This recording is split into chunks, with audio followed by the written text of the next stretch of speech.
अथ त्रयोदशो अध्यायः। मार्कंडेय जी श्राद्ध कल्प।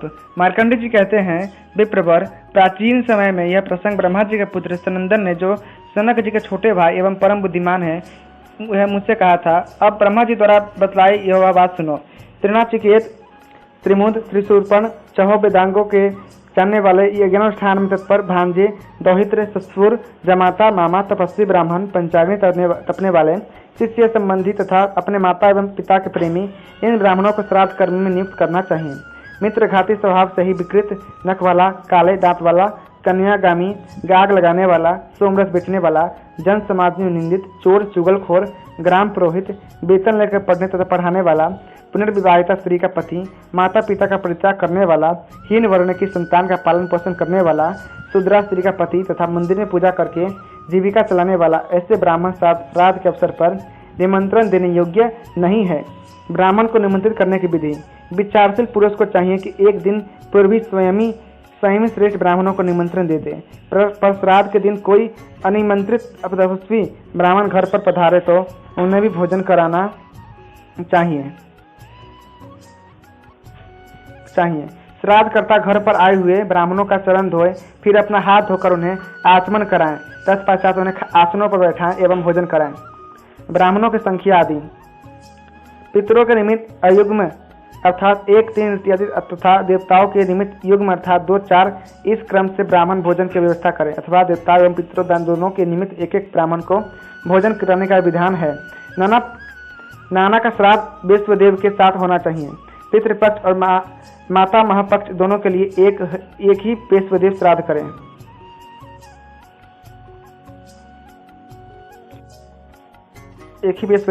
करें। देवताओं के निमित्त ब्राह्मणों को पूर्व मुख बैठाकर भोजन करना चाहिए तथा पितृपक्ष एवं माता महापक्ष के ब्राह्मणों को उत्तर मुख बिठाकर भोजन कराएं।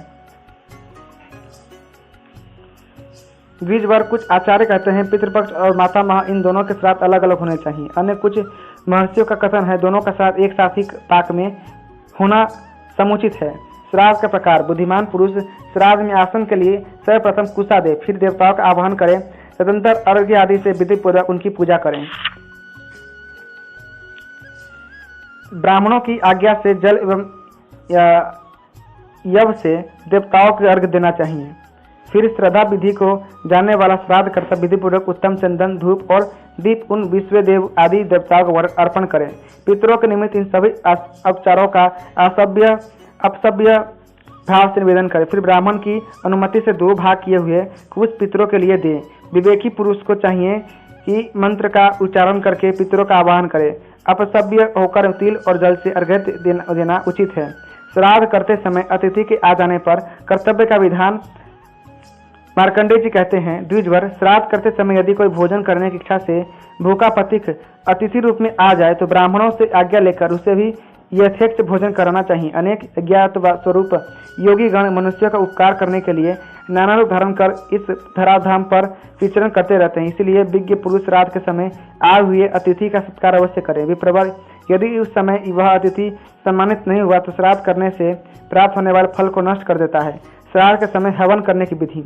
मार्कंडेय जी कहते हैं, पुरुष प्रवर श्राद्ध के अवसर पर ब्राह्मण को भोजन कराने के पहले उनसे आज्ञा पाकर शाक और लवणहीन अन्न से अग्नि में 3 बार हवन करना चाहिए। उनमें अग्नये काव्य बहनाय स्वाहा इस मंत्र से पहली आहुति, सोमाय पित्रे मते स्वाहा इससे दूसरी एवं वेवस्वताय स्वाहा का तीसरी आहुति देने का समुचित विधान है।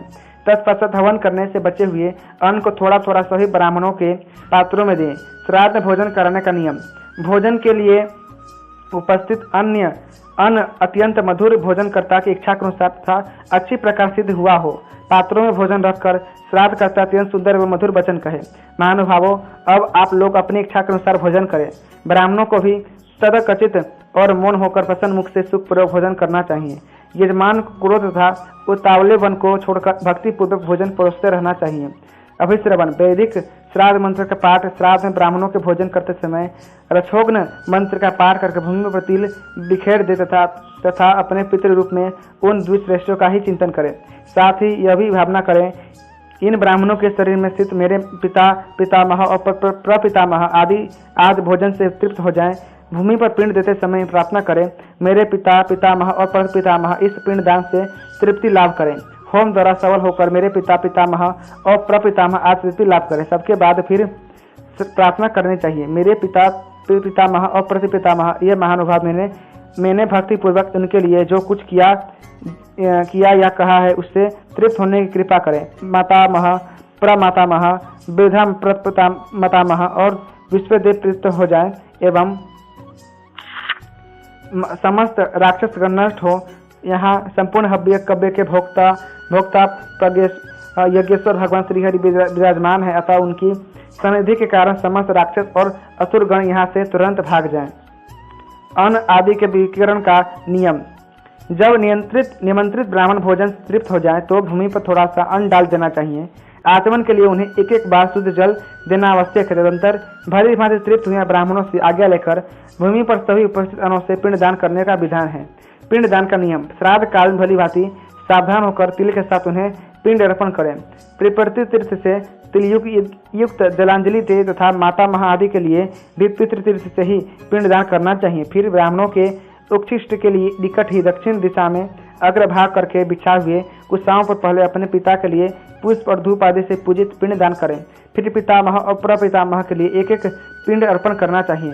तदंतर लेप भाग भोज श्री पिताम ऐसा उच्चारण करते हुए लेप भाग जेपी लेप भाग भोजी पिंड से बचे अन्न पाने वाले पितरों के निमित्त कुत्सा के मूल से अपने हाथ में लगे अन्न को गिरावे।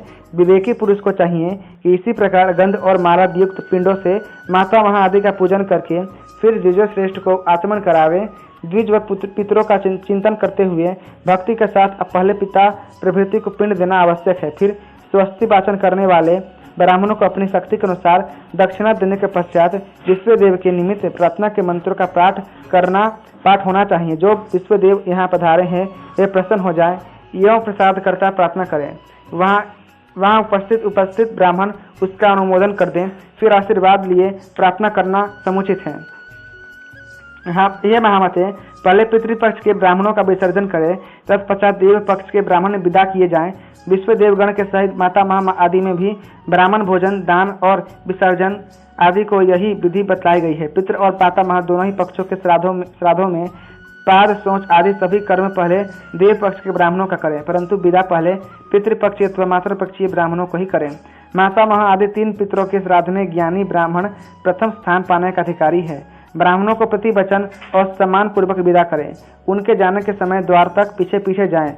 जब वे आज्ञा दें तब लौट आवें। श्राद्ध के अंत में बलिवेश्वर देव का विधान। श्राद्ध करने के पश्चात विश्वदेव नामक नित्य क्रिया करनी चाहिए। इस प्रकार सबका सत्कार करके अपने घर के बड़े लोगों तथा बंधु बांधवों एवं सेवकों से स्वयं भोजन करना चाहिए।